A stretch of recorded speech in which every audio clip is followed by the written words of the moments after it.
Hello everyone, welcome to पीशा SSC by ASO Anushree.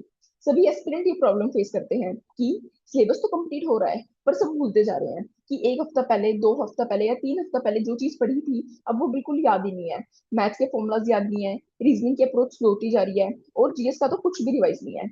Actual problem जो है ना, वो सिलेबस कंप्लीशन है ही नहीं। एक्चुअल प्रॉब्लम है कि रिविजन का सिस्टम नहीं है। ठीक है, तो आज इस वीडियो में हम बात करेंगे कि कैसे कैसे चीजों को रिवाइज करना है, उन्हें रिटेन करना है और क्या क्या मिस्टेक्स है जो हमें अवॉइड करनी है। Plus will talk about active recalling. तो दो टाइप की चीजें होती है, एक तो होती है पैसिव रिकॉलिंग, एक होती है active recalling. Today will differentiate about that and I tell you about that. Let's start. देखो, ये वाली सेम प्रॉब्लम जो है ना, मैंने भी फेस की थी जब मैंने अपना मैथ्स का, क्योंकि obviously will start with maths. सबसे पहले हम अपना मैथ्स का सिलेबस उठाते हैं। ठीक है, तो अब जो मैंने टॉपिक पढ़ा, आज मैंने एक चैप्टर कंप्लीट किया, मैंने दूसरा चैप्टर भी कंप्लीट कर लिया। पर जब मैं थर्ड चैप्टर पर गई तो मुझे ऐसा लग रहा था कि मेरे को फर्स्ट चैप्टर का तो कुछ याद ही नहीं है, कोई फॉर्मुलाज याद नहीं है। तो मैंने उस चीज को कैसे सॉल्व करा, I tell you about that. देखो, सबसे पहली बात तो हम चीजों को क्यों भूलते हैं, क्योंकि जब हम सिर्फ वीडियोस देख रहे हैं और उसके बाद हम उन्हें प्रैक्टिस नहीं कर रहे। मान लो आज आपने किसी टीचर का लेक्चर चला लिया, ठीक है, आज आपने 2 वीडियोस कंप्लीट कर लिया, आपने 3 वीडियोस कंप्लीट कर ली, बट आप उसकी कुछ प्रैक्टिस ही नहीं कर रहे हो, तो वो चीज आपको कैसे याद रहेगी? वो एंड ऑफ द डे तक भी याद नहीं रहेगी। हम 2-3 दिन तो बाद की बात कर रहे हैं, एंड ऑफ द डे तक भी आप वो चीज भूल जाओगे। रिवीजन का गैप बहुत ज्यादा हो जाता है। आपको पता है कि रिवीजन करना जरूरी है, तो आपने डिसाइड कर लिया कि ना हर 15 डेज बाद मैंने अपना डे बनाया कि मैं रिवाइज करूंगा। बट क्या पता ये 15 डेज का जो गैप है ये बहुत ज्यादा हो। आप एक दिन में 2 से 3 वीडियोस देख रहे हो, ठीक है, तो 15 डेज में तो मतलब आप 30 to 40 लेक्चर अराउंड देख लोगे। तो ये चीज 15 डेज में कवर करना बहुत ज्यादा डिफिकल्ट हो जाएगा। तो रिवीजन का गैप इतना ज्यादा भी नहीं होना चाहिए कि हम कवर ही ना कर पाए। और उसके बाद कोई प्रॉपर नोट्स नहीं है, मतलब बच्चे सिर्फ वीडियोस देखते जा रहे हैं और उसके बाद कोई प्रॉपर नोट्स नहीं बना रहे। आज ही मेरे पास एक क्वेरी आई, एक डीएम आया, तो उस बच्चे ने बोला कि मतलब कि मैं ना वीडियोस बहुत ज्यादा देख रहा हूँ, मैं ना 3 से 4 वीडियोस देख लेता हूँ मैथ्स की, तो ना बहुत एग्जॉस्टेड एग्जॉस्टेड फील करता हूँ। मैंने उससे पूछा कि क्या तुम प्रैक्टिस नहीं करते? वो कहता नहीं, बस है ना वीडियोस देखता हूँ क्योंकि ना मुझे मैथ्स करना अच्छा नहीं लगता। तो आई वाज लाइक स्पीचलेस। मतलब मैं तुम्हें क्या एडवाइस दूं कि जब तुम प्रैक्टिस ही नहीं कर रहे, मैथ्स की तुम सिर्फ वीडियोस देख रहे हो और तुम्हें लग रहा है कि तुम सिलेबस कंप्लीट कर रहे हो, this is a very wrong approach. उसके बाद watching more than 3 to 4 videos in a day. ठीक है, कि जीएस की भी साथ साथ में 2 से 3 वीडियोस देख रहे हैं, मैथ्स की भी इतनी देख रहे हैं और इंग्लिश की भी इतनी देख रहे हैं। तो ये चीज गलत है क्योंकि आपका माइंड इतना रिटेन नहीं कर पाएगा। एक लिमिट होती है माइंड की भी रिटेन करने की। तो थोड़ा सा इजी रखो एंड इतना कि आप वो चीज याद रख पाओ। I tell you the strategy कि कैसे हमें अब चीजों को रिटेन करना है। देखो, सबसे पहली बात हम बात करें कि बेस्ट रिवीजन स्ट्रेटेजी क्या होगी। सबसे पहली बात तो क्विकली रिविजिट, ये हम बात करेंगे डेली अप्रोच की। ठीक है, कि मान लो आज आपने सुबह 9 से 10 आपने टाइम फिक्स कर रखा है कि मुझे मैथ्स पढ़नी है, मतलब कि 9 से लेके 12 तक या 2-3 घंटे तक मुझे ऐसा मैथ्स करनी है कि आज अपना मुझे मैथ्स का अपना टारगेट ये 2 वीडियोस का या 3 वीडियोस का कंप्लीट करना है। दैट्स फाइन, आपने कर लिया। आपने उस चीज के प्रॉपर नोट्स भी बना लिए। आज सर ने आइडेंटिटीज करवाई, मान लो अलजेब्रा चैप्टर आप कर रहे हो तो उसकी आइडेंटिटीज करवाई, तो आपने वो एक प्रॉपर नोट्स बना लिए उस चीज के, वेल एंड गुड। बट एक बार सोने से पहले या फिर एंड ऑफ द डे पे आपका थोड़ा सा पढ़ने का मूड नहीं है या फिर कुछ भी आपको करना है, तो एक बार उस चीज को ना अपनी आंखों के सामने से निकाल लो एंड रीड दैट। तो वो चीज है ना, क्या रहेगी, अगर कल आप उस चैप्टर को वापस उठा रहे हो ना, तो वो चीज आपको रिटेन रहेगी कि हाँ ये मैंने कल पढ़ा था। या फिर कल उस टॉपिक को दोबारा उठाने से पहले just go through the notes. तो वो चीज है ना, सिर्फ 10 से 15 मिनट लेगी, but trust me it will be very helpful. ऐसा तो मैथ्स में कर लिया। उसके बाद हम बात करें इंग्लिश की। देखो, इंग्लिश में क्या है ना, वो कैब जो है ना वो बहुत ज्यादा है, ठीक है, क्योंकि वास्ट है, कोई एंड नहीं है वो कैब का। तो हम इसके अंदर क्या अप्रोच फॉलो कर सकते हैं ना, मान लो आपने डेली का टारगेट बना रखा है कि मुझे रोज के 20 जो है वो नए नए वर्ड्स पढ़ने ही पढ़ने हैं। अब आपने ये आप ये स्ट्रेटेजी बना लो कि आपको रोज 20 नए वर्ड्स पढ़ने हैं। 3 दिन में आपने 60 नए वर्ड्स पढ़ लिए। अब फोर्थ डे ऐसा रखो कि मुझे वो 20 तो करने ही करने हैं, प्लस 5 या 10 मुझे पहले वाले रिवाइज करने हैं। उसकी वजह से आपको बहुत ज्यादा हैवी भी फील नहीं होगा, ट्रस्ट मी आपको कुछ भी हैवी फील नहीं होगा। और प्लस आपको पहले वाला भी रिवाइज होता रहेगा। और ये चीज करनी बहुत ज्यादा जरूरी है, अनलेस कोई फायदा नहीं है, वो 20 भी पहले वाले भूल जाओगे और अब वाले भी याद नहीं रहेंगे। एंड मैंने पर्सनली ये वाली एडवाइस मेरी एक फ्रेंड को दी और उसने अप्लाई की। मैंने उसे बोला कि ग्रामर का अगर तेरा सिलेबस कंप्लीट हो गया है, एंड गो फॉर दैट, कि तू डेली एक टॉपिक उठा और उसको रिवाइज कर। तुझे 10 से 15 मिनट भी नहीं लगेंगे। एंड उसके बाद उसने मुझे फीडबैक भी दिया कि यार सच में कि ये चीज एक्चुअल में अप्लाई हो रही है और मुझे हैवी भी फील नहीं हो रहा और अपने आप उस चीज के लिए मेरे पास टाइम निकल रहा है। उसके बाद स्टेप 2 देखो, ये तो डेली आपको करना ही करना पड़ेगा, ठीक है, मतलब कि एक बार हम एक दिन स्किप कर सकते हैं, 2 दिन स्किप कर सकते हैं, बट ऐसा है कि 4 to 5 डेज आप ऐसा रखो कि आप अपना डेली रिवीजन कर रहे हो सिलेबस के साथ साथ। तभी आपको ऐसा फील होगा कि मेरा सिलेबस कंप्लीट हो रहा है, वरना सिर्फ आप प्रेशराइज होते रहोगे कि सिलेबस तो कंप्लीट कर रही हूँ बट कुछ रिटेन तो है नहीं। Make proper notes, right formula separately while watching lecture. वो लेक्चर जो है ना वो हमें पैसिवली देख के वो देख के नहीं करना है, हमें एक्टिवली देखना है।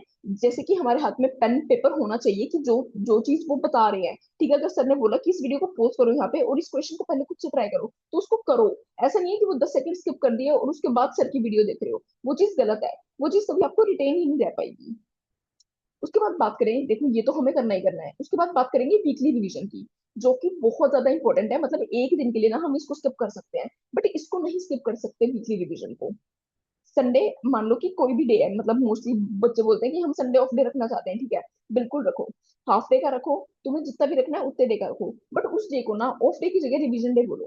क्योंकि तुम्हें, अगर तुम अपना वीकली रिवीजन लेके बैठोगे ना, कि आज मान लो कि तुमने मैथ्स का एक चैप्टर कंप्लीट किया, या पूरे हफ्ते में तुमने इंग्लिश के 2 चैप्टर्स कंप्लीट किया, तो अगर तुम उस चीज को रिवाइज करोगे ना, तुम्हें 3 से 4 घंटे भी नहीं लगेंगे और इतना हैवी नहीं होगा। At least month, eight the end of the month ना तुम्हें ऐसा लगेगा कि हाँ मैंने कुछ अचीव किया है, मैंने कुछ कंप्लीट किया है और मुझे कोई चीजें याद है जब तुम उस चीज को उठाओगे। और ये चीज करनी पड़ेगी, तभी हमें चीजें रिवाइज रहेगी और रिटेन रहेगी। वरना ऐसा होगा कि सिलेबस तो कंप्लीट कर लिया, उसके बाद जब सेकंड सेकंड राउंड पे गए सिलेबस कंप्लीट करने के, तब कुछ याद ही नहीं है कि ये किया था या नहीं किया था। Entire week recap. उसके बाद हम बात करते हैं नेक्स्ट स्टेप की। देखो ये चीज मैंने खुद अपने साथ फेस किया, ठीक है, तो मैं अपने पर्सनल एक्सपीरियंस से बता पा रही हूँ कि मैंने क्या चीज अप्लाई की थी। यही सेम स्ट्रेटेजी मैंने अप्लाई की थी कि उसकी रिवीजन जरूरी है और उसको साथ साथ में करना पड़ेगा। मैं अगर अपनी खुद की पर्सनल स्ट्रेटेजी बताऊं, क्योंकि मैं नहीं बताती हूँ, क्योंकि थोड़ा सा ऐसा लगता है कि ना मैंने थोड़ा सा हैवी लोड लिया था उस टाइम, कि जैसे मैंने मैथ्स का कि जब मेरा अराउंड 40 to 50% सिलेबस कंप्लीट हो गया था, तब मुझे ऐसा फील हुआ कि यार ये तो रिवीजन तो नहीं हो रहा है मेरा, तो मुझे रिवाइज की रिवीजन साथ में करना पड़ेगा। तो मैंने आज जैसे मान लो सुबह जो है मेरा ऐसा टारगेट रहता था कि मुझे सुबह नया टॉपिक उठाना है, उसके बाद शाम को जो है मुझे पहले वाले की पीडीएफ वगैरह या फिर नोट्स वगैरह रिवाइज करने हैं। उसके बाद बात करें तो मंथली रिकैप, ठीक है।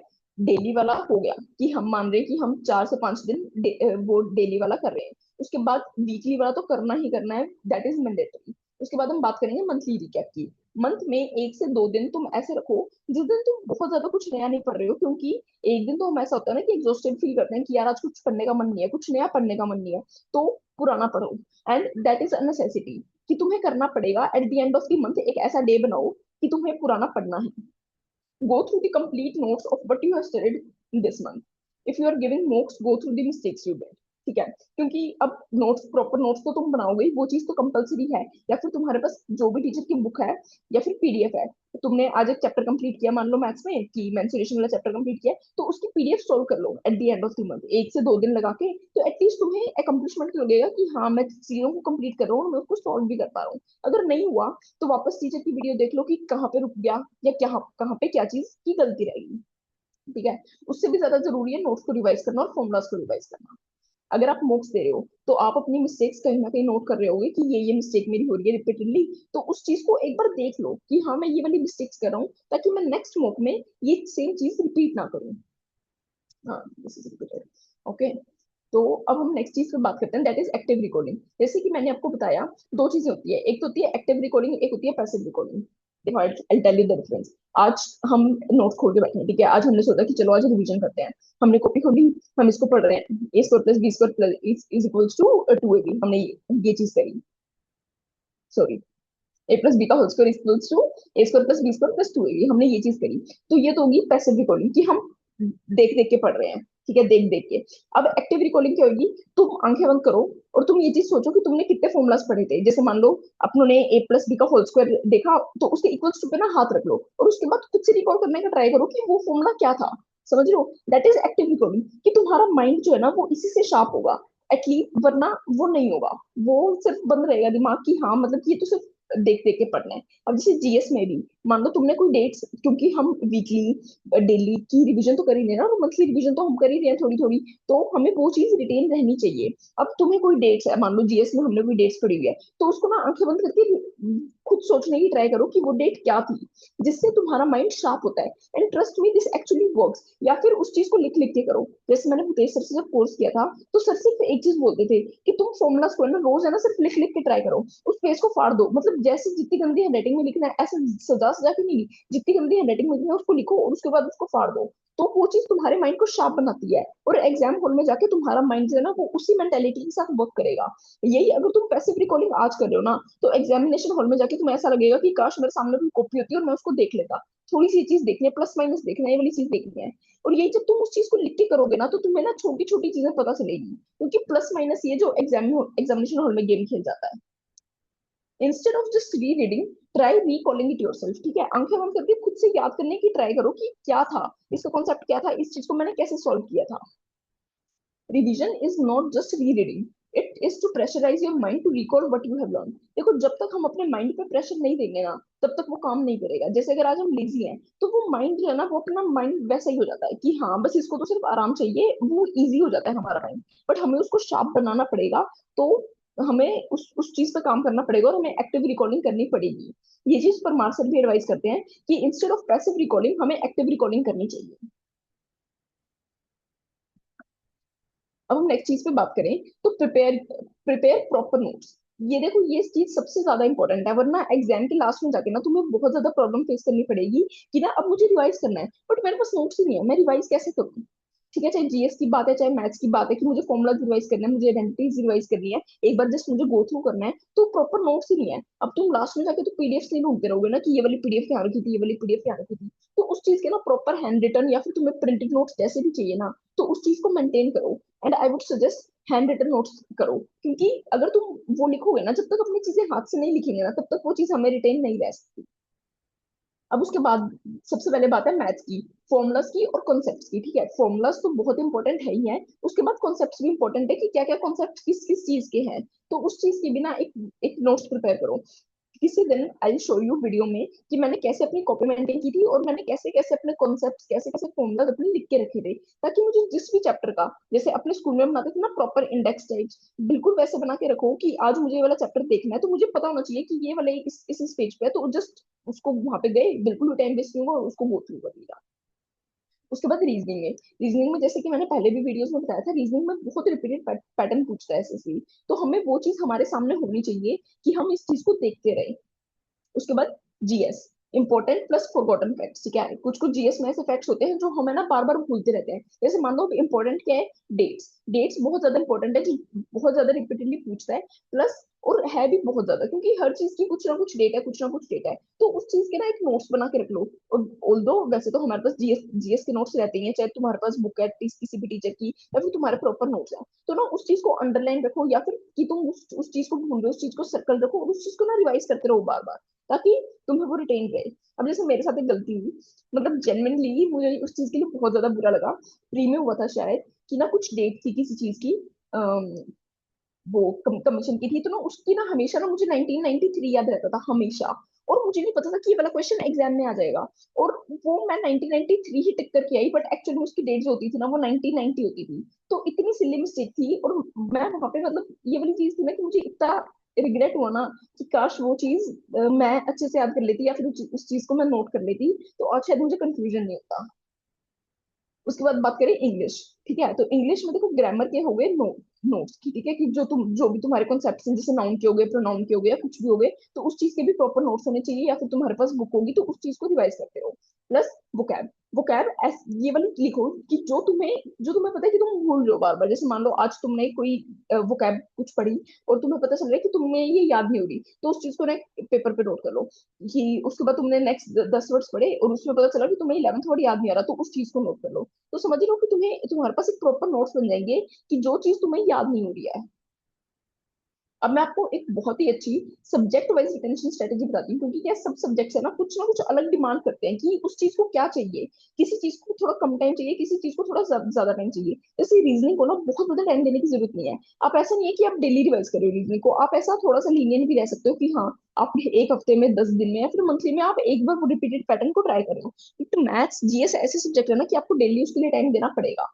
अब देखो मैथ्स, तो मैथ्स है ना कंपलसरी आपके 10 से 15 मिनट डेली मांग रहा है फॉर फॉर्मुला रिवीजन, ठीक है। अब तो क्या सेक्शनल टाइमिंग भी आ गया है। अब नेक्स्ट वीडियो मेरी इसी चीज पे रहेगी कि कैसे अब आपको सेक्शनल टाइमिंग के साथ डील करना है, क्योंकि वो बहुत ज्यादा इंपॉर्टेंट है। क्योंकि बच्चे उस चीज के बहुत ज्यादा डर में है कि अब हम कैसे करें कि मैथ्स सिर्फ 15 मिनट में सॉल्व करना, और यही सेम टाइम जीएस और इंग्लिश वगैरह के लिए भी मिल रहा है। तो I give you the strategy for that, ठीक है। तो ये तभी होगा, हमें आज से इस चीज को स्टार्ट करना पड़ेगा कि हमें 10 से 15 मिनट जब हम डेली फॉर्मुलाज को रिवाइज करेंगे ना, तो एग्जाम में जाके हमारा माइंड बहुत फास्ट वर्क करेगा और हमें वो चीज बहुत इजीली हम अप्लाई कर पाएंगे। उसके बाद है in evening do revise the concepts you study today. Trust me, अगर तुम आज एक बार उस चीज को अप्लाई करके देखो, ठीक है, और करके देखो कि आज जो सुबह मैंने कॉन्सेप्ट पढ़ा ना, एक बार मैं शाम को उसके नोट्स से गो थ्रू कर रही हूँ, तो तुम्हें कितना टाइम लगेगा। उसके बाद बात करें reasoning, practice daily by section book, सिर्फ एक सेक्शनल बुक दो रीजनिंग का डेली में, तो उससे क्या तुम्हारे सारे इंपॉर्टेंट सारे पैटर्न या फिर जो भी इंपॉर्टेंट कॉन्सेप्ट्स है ना, चाहे मान लो ब्लड रिलेशन में, क्योंकि यही सब सेम चीज पूछ रहा है रीजनिंग में, ठीक है, तो वो चीज रिवाइज हो जाएगी और उस चीज को बस एक बार एनालाइज कर लो। चाहे रीजनिंग का बुक्स 2 दिन में एक बार देना है तो वैसे भी दे सकते हो, जैसे तुम्हें कन्वीनियंट लगे। रीजनिंग की तुम जिस पोजीशन पे हो ना, उस चीज के अकॉर्डिंग अपने आप देख लो। उसके बाद बात करते हैं नेक्स्ट सब्जेक्ट की, दैट इज जीएस, ठीक है। देखो जीएस ऐसा सब्जेक्ट है ना, इट इज वेरी वास्ट, मतलब इसकी कोई बाउंड्रीज नहीं है जीएस की, एंडलेस है। कि आज तुम कर रहे हो तो हो सकता है नेक्स्ट एग्जाम में कोई नई चीज पूछ ले, कोई नई चीज पूछ ले, इसका कोई एंड नहीं है। बट ऐसा तो है नहीं कि हम होप्स लूज कर देंगे। एटलीस्ट हमारा कोर तो हो ना, क्योंकि एग्जाम में कोर भी तो पूछ ही रहा है। तो इट रिक्वायर्स मल्टीपल रिवीजन, तुम्हें मल्टीपल रिवीजन करना पड़ेगा, कोई और चांस नहीं है। कि अगर मैं अपनी पर्सनल स्ट्रेटेजी बताऊं, तो मेरा क्या रहता था ना, कि मान लो आज मैंने उठाया मॉडर्न हिस्ट्री की, आज मुझे मॉडर्न हिस्ट्री के पूरा पूरा जो है पूरे नोट्स रिवाइज करने हैं। नेक्स्ट डे मैंने बनाया हुआ है कि मुझे एंशियंट हिस्ट्री का पूरा रिवाइज करना है, नेक्स्ट डे बनाया हुआ है कि मैं डेविल हिस्ट्री का रिवाइज करना है। ज्योग्राफी में 2 दिन लग जाते थे और ऐसा करते, ठीक है। तो ऑलमोस्ट है ना, मेरे काउंट है शायद 8 to 9 सब्जेक्ट्स होते थे। तो अराउंड 10 डेज में मेरा पूरा एक रिवीजन हो जाता था पूरे जीएस का। उसके बाद 30 डेज में 3 बार रिवीजन हो गया, मतलब एक महीने में जीएस का मैंने 3 बार रिवीजन कर लिया। तो तुम समझ रहे हो कितनी बार रिवीजन के राउंड से निकलना पड़ रहा है। बट स्टिल कुछ ना कुछ ऐसा होता था कि ऐसा मिलता था कि मैं जब दोबारा पढ़ रही हूँ ना, तो मुझे ऐसा लगता था कि मैं कोई नई चीज पढ़ रही हूँ, कि ये वाला तो मैंने अब देखा, ये वाला तो ये चीज तो मैंने अब नोटिस किया है। तो समझ लो कि जीएस बहुत ज्यादा मल्टीपल रिवीजन मांगता है। उसके बाद बात करें तो weekly revision is a must. Weekly and daily revision, देखो डेली का तो चलो, but weekly revision is a must, करना ही पड़ेगा वीकली रिवीजन, तो ठीक है। कि आज तुमने जितना भी कॉन्सेप्ट तुमने टीचर से उस वीक में किया ना, एंड ऑफ द डे एक तुम डे ऐसा रखो कि जिस दिन तुम्हें मैथ्स और जीएस तो पक्का रिवाइज करनी ही करनी है। उसके बाद बात करें इंग्लिश की, देखो इंग्लिश को ना 30 मिनट्स, ये तो मतलब वो है कि ये तो डेली का रूटीन है कि तुम्हें 30 मिनट्स वोकैब और रीडिंग को तो देना ही पड़ेगा, और उससे ज्यादा भी देना पड़े अराउंड 45 मिनट्स, तो भी कोई दिक्कत नहीं है। क्योंकि देखो वोकैब अब पूछ भी रहा है, और अब रीडिंग का हो सकता है कि थोड़ा सा लेवल अप हो जाए, क्योंकि इस बार मेंस में रीडिंग के 3 कॉम्प्रिहेंशन पूछे गए थे, दैट टू टिपिकल। वो सबको पता है, वो चीज सबने फेस की है मेंस वालों ने, ठीक है। तो हो सकता है थोड़ा सा रीडिंग का लेवल अप हो जाए, तो उस चीज पे थोड़ा कुछ सा फोकस करना पड़ेगा। डेली रीडिंग और वोकैब पे फोकस करो। उसके बाद बात करें, देखो दो चीजें हैं, या तो तुम्हारा ग्रामर ग्रामर का सिलेबस कंप्लीट है या नहीं कंप्लीट है। अगर तुम्हारा कंप्लीट है ना, तो रोज उसका एक टॉपिक उठा के रिवाइज करो, करना ही पड़ेगा। वरना तुम कॉन्सेप्ट भूलते जाओगे, तुम आगे वाला पढ़ते जाओगे, तुम पीछे वाला भूलते जाओगे, तो ये चीज गलत है, मतलब इसका कोई फायदा नहीं है। फिर तुम्हें क्या है, तुम्हें वापस से किसी टीचर का कोर्स लेना पड़ेगा, तुम्हें वापस से रिवाइज करना पड़ेगा। That is a waste of money, that is a waste of time. इससे अच्छा है आज से अपनी रिविजन स्ट्रेटेजी बना लो।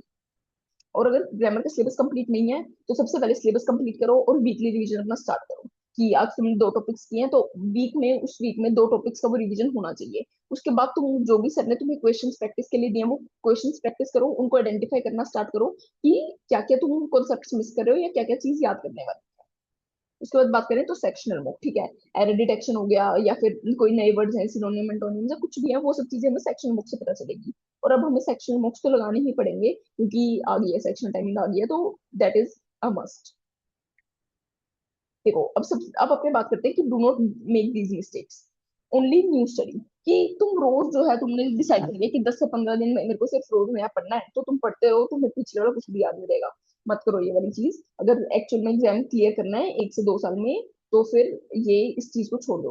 मोस्टली तो ये वाली वीडियो 2027 अटेम्प्ट वाले देख रहे होंगे, क्योंकि 2026 वालों का तो सिलेबस कंप्लीट हो चुका है, अगर उन्हें प्री सीरियसली देना है तो अभी बिल्कुल बहुत रोज रोज नया पढ़ने की जरूरत नहीं है। पढ़ो और पिछले वाला भी रिवाइज करते हुए चलो। उसके बाद वीकली रिवीजन नहीं कर रहे हैं, डेली रिवीजन नहीं कर रहे हैं, ठीक है, तो ये चीज गलत है, मतलब कि नहीं हो पाएगा फिर उस हिसाब से। No proper notes, just watching videos. कि सिर्फ रोज रोज वीडियो, जैसे कि मैंने पहले बता दिया कि रोज रोज सिर्फ वीडियोस देखने से कोई एफिशिएंसी नहीं आएगी। तुम्हें प्रॉपर नोट्स बनाने पड़ेंगे और उन प्रॉपर नोट्स को वीकली डेली मंथली रिवाइज करना पड़ेगा।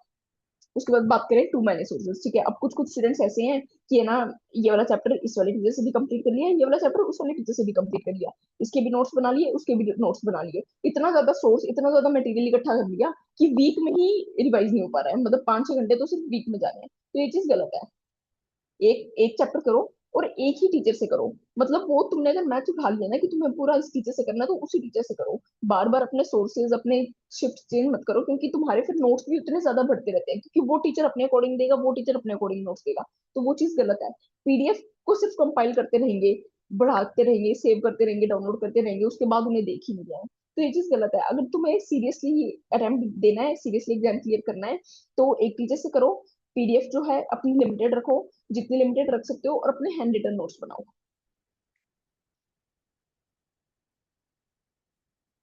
तो this was all regarding this video. अब मैं इन शॉर्ट अगर मैं पॉइंट्स में बताऊं, तो मैं सिर्फ एक चीज बताना चाहूंगी। अगर तुम्हें सीरियसली एग्जाम क्लियर करना है, और तुम्हें नया पढ़ते पढ़ते साथ में पुराना पुराना रिवाइज करते चलना है ना, तो सिर्फ यही वाली चीज है। डेली 4 डेज, वीकली एक दिन रिवाइज करना पड़ेगा, मतलब मान लो 7th डे हो जाएगा जो तुम्हें रिवाइज करना है, ठीक है। उसके बाद ये मंथली, मंथली जो है तुम्हें 2 दिन रखने पड़ेंगे eight the end of the month, कि तुम्हें ये चीज रिवाइज करनी है। एंड ट्रस्ट मी, एक बार तुम ये चीज फॉलो करते जाओगे ना, तो तुम्हारे लिए ना पैटर्न बहुत स्मूथ हो जाएगा। क्योंकि जब तुम उसके बाद मॉक्स पे जाओगे ना, तो रिवीजन बहुत ज्यादा बड़ा टास्क नहीं रहेगा तुम्हारे लिए। Thank you, this was all for this video. अब नेक्स्ट वीडियो में, जैसा कि मैंने बताया, कि I will come with sectional timing वाली चीज, कि कैसे कैसे तुम्हें उस चीज को डील करना है। मैथ्स वाली चीज में कैसे डील करना है, रीजनिंग में कैसे डील करना है, जीएस में कैसे डील करना है, क्योंकि मैथ्स जो है वो भी सबसे इंपॉर्टेंट सब्जेक्ट है, कि सेक्शनल टाइमिंग में अपने मोस्ट उसमें से कैसे ग्रैब कर सकते हैं। Thank you so much for watching the video till the end.